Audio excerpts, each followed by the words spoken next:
this video, we are going to learn some trigonometric identities. Let's consider a right angle triangle and let's mark this angle as x. We can see that this is 90 degrees. Therefore, we are going to consider this angle as angle x. Then we have this as hypotenuse, this is opposite, and this is adjacent side to angle x. Now we know that sine of this angle x will be opposite over hypotenuse, and we know that cos of angle x is adjacent over hypotenuse. This is adjacent over hypotenuse is cos x. We also know that tan x is equal to opposite over adjacent.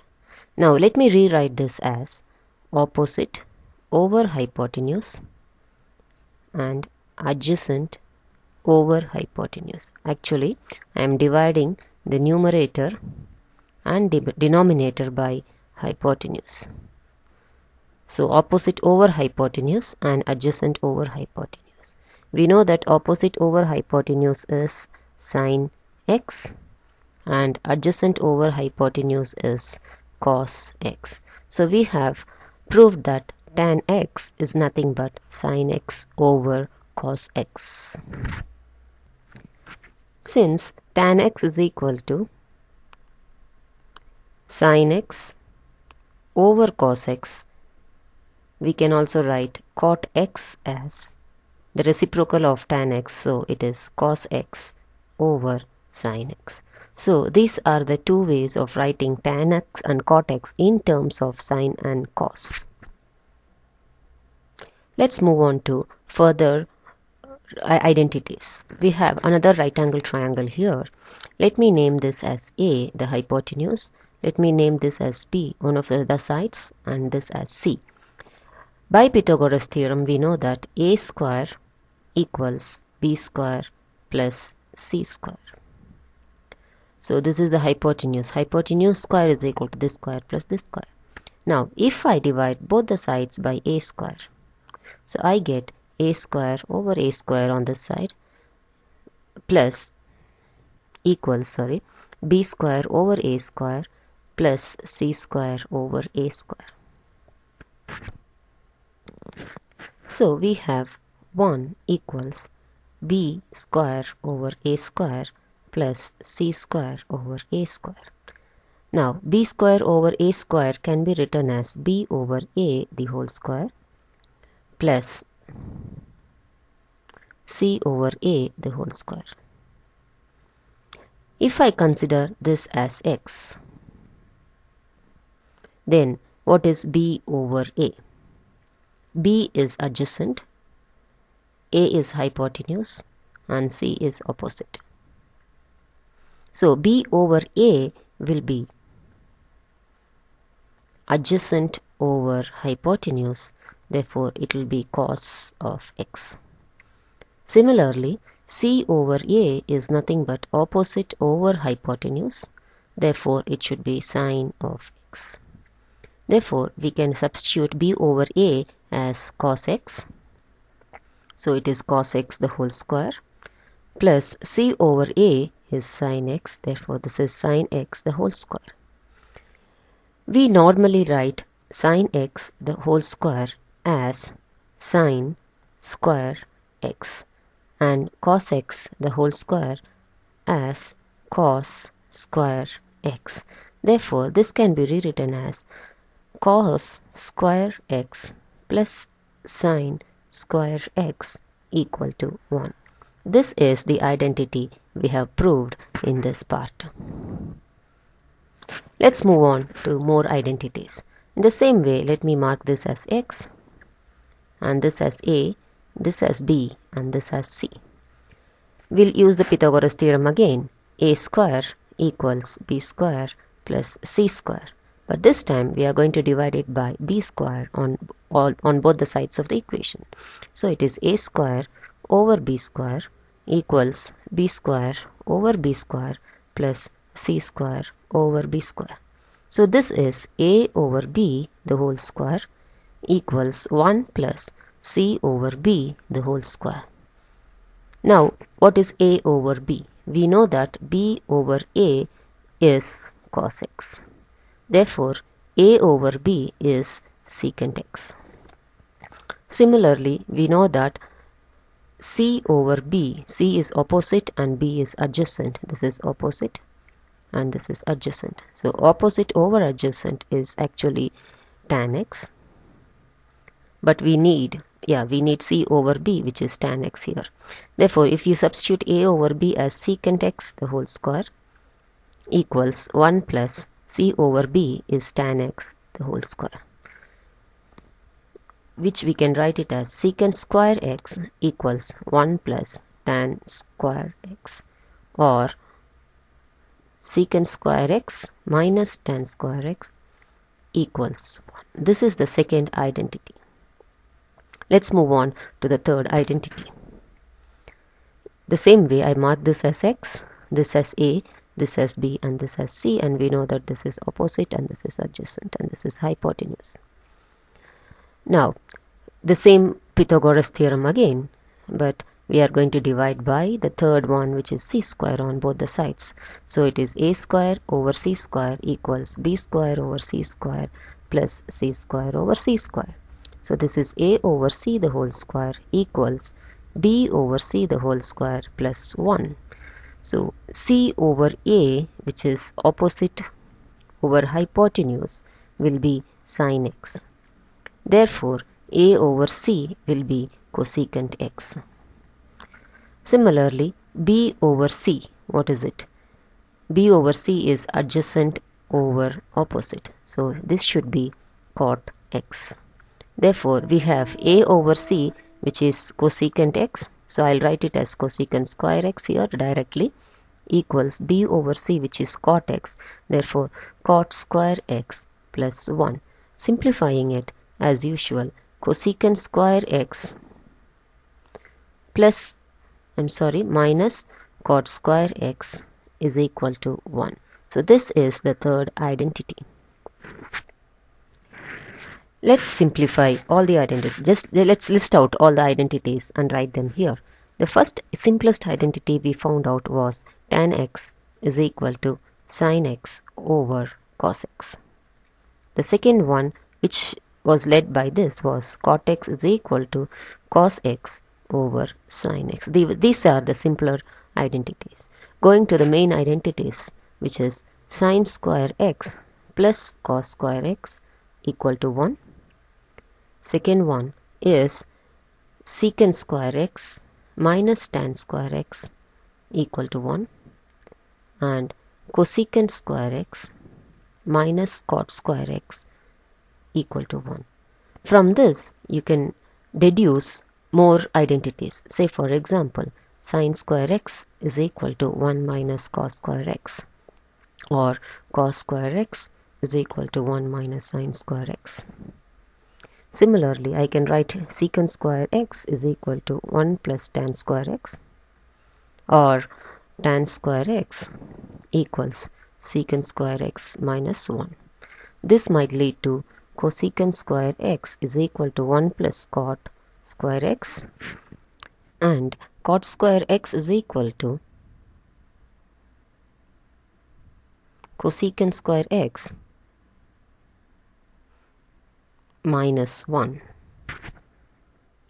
We can also solve some problems like this using identities. Say for example, given that cos x is equal to 4 over 5, and then you are supposed to find sin x and tan x. So you can easily use the identity sin square x is equal to 1 minus cos square x.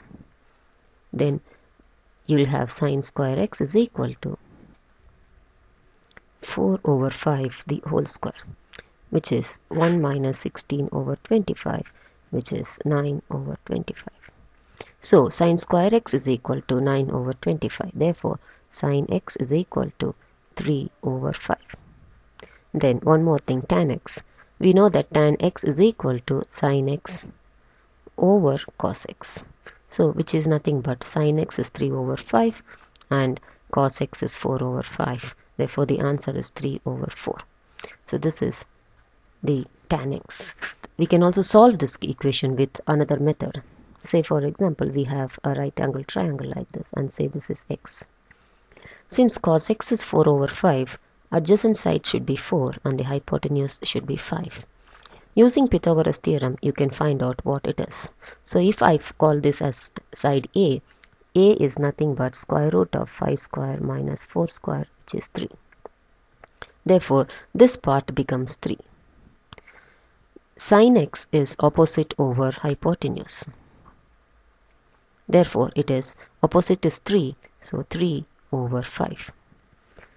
Tan x is opposite over adjacent. Therefore, opposite is 3 and the adjacent is 4, which is 3 over 4. This is another method of solving such problems. We can make more identities using these basic identities. For example, let's say we have this question. Prove that sin power 4x over tan x is equal to sin x cos x minus sin x cos cube x. What do you mean by sin to the power of 4x? Sin to the power of 4x is nothing but sin x to the power of 4. That is sin x times sin x 4 times.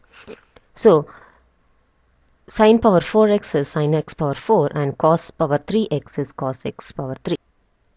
Continuing with the question, we can see there are two sides for this identity. One side is sin power 4x over tan x. We call this as left hand side. And this, the whole part, is termed as right hand side. So we have to prove that left hand side is equal to right hand side. Again, there are two ways of proving this. Either we can start with right hand side and then prove that it is equal to left hand side, or vice versa. Now let me start with right hand side, which is sin x cos x minus sin x cos cube x. Here I can see that sin x cos x can be taken common. So sin x cos x, if it is taken from this part, then this part becomes 1, then minus sin x cos cube x. In that, sin x cos x is taken out, so we are left out with cos square x. So this is nothing but sin x cos x times 1 minus cos square x. And by the identity, we should be able to write 1 minus cos square x as sin square x. So in all, we have sin power 3 sin cube x times cos x.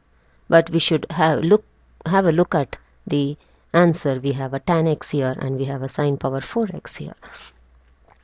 So let me multiply this by sin x and divide this by sin x. This sin cube x times this sin x becomes sin power 4x times cos x over sin x. So actually I have sin power 4x times cot x. But I need tan x, which is in the denominator. Therefore, I should just write it as sin power 4x times 1 over tan x, which is our left hand side. Basically speaking, we should start with one of these sides and we should have an idea to where we are reaching to.